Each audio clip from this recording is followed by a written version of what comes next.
তুমি মুসলিম? জি আঙ্কেল। ও কি জানে না তুমি খ্রিস্টান? একজন মুসলিমকে বিয়ে করবে তুমি?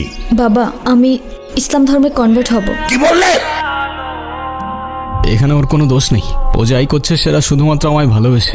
দোষ যদি কারোর থেকে থাকে সেটা আমার। মারতে হয় আমায় মারুন আপনি। ওকে বেরিয়ে যেতে বল। বাবা তুমি যাও তো এখন। আমি আপনার মেয়েকে কোনোদিন কষ্ট দিব না। মাফ করে দাও মানে? 4টা বছর পরে সে এখন তুমি মাফ চাচ্ছ? হাল ছেড়ে দিচ্ছ? তো আমি আর কি করবো, আমাকে একটু বলবা? একটু বোঝার চেষ্টা করো। তোমার আর আমার ধর্মটা আলাদা জেনি। তোমার ফ্যামিলি কখনোই আমাদের সম্পর্কটা মেনে নেবে না। তুমি কি আমাকে ভালোবাসো না? দুনিয়ার সবাই মেনে না নিলে যদি আমার প্রতি তোমার ভালোবাসাটা কমে যায় না, তাহলে থাকো, আমি চললাম। কোথায় যাচ্ছ? বাবার পছন্দের ছেলেকে বিয়ে করতে। তাহলে আমার কি হবে? তুমি তো আর আমাকে ভালোবাসো না। বাসি, অনেক ভালোবাসি। পরিবার তো মানবে না। না মানুক? সমাজ কি বলবে? সমাজের বাইরে চলে যাব। কত দূর?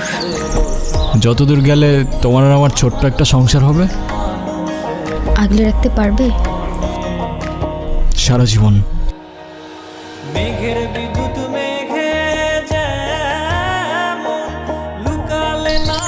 হ্যাঁ বলো। কোথায় আছো তুমি? এই তো বাজার করে বাসায় যাচ্ছি। কেন?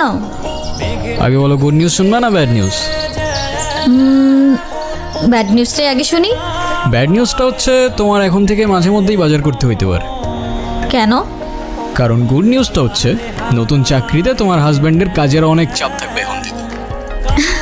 কংগ্রাচুলেশনস। কিন্তু স্যার, আমি আর বাজার করতে পারবো না। যত রেটি হোক না কেন, বাজার কিন্তু আপনাকেই করতে হবে। কেন, কি হয়েছে? আরে ধুর, আমি একদমই দামাদামি করতে পারি না। আজকেও 150 টাকা ঠকে আসছি।